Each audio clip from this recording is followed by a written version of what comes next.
Hello everyone, I'm going to tell you guys about some of the mistakes Alfredo made and some things he could do differently in the future. So Alfredo Diaz was brought on by Jorge to help TerraCare improve their standards of quality, specifically to ensure that deliveries were met by the sales team, or that deliveries were made on time that were promised by the sales team. So in order to do Alfredo's job, he must align his procedures with many other department heads, which poses a big problem.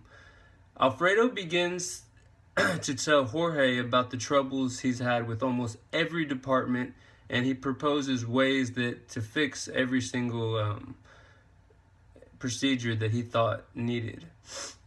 So what if a guy came into your job, a new guy, he just hired on, had only been there a couple months, and started telling you, oh, you need to do this different, or a guy from another department comes up to you and says, hey, let's do this instead of your way, even though your way might have been working or might not.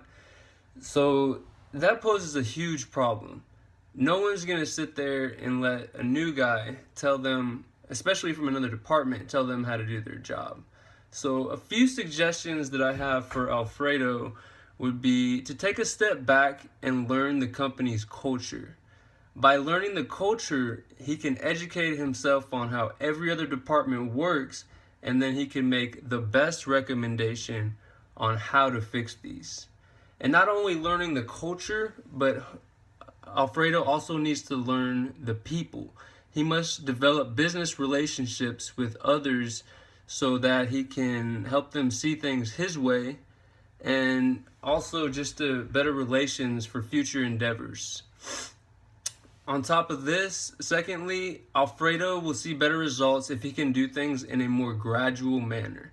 Instead of saying, hey, I need to tweak this, this, and this, and make all these changes, maybe if he can slow his roll a little bit and make one tweak at a time, the best tweak that he sees fit.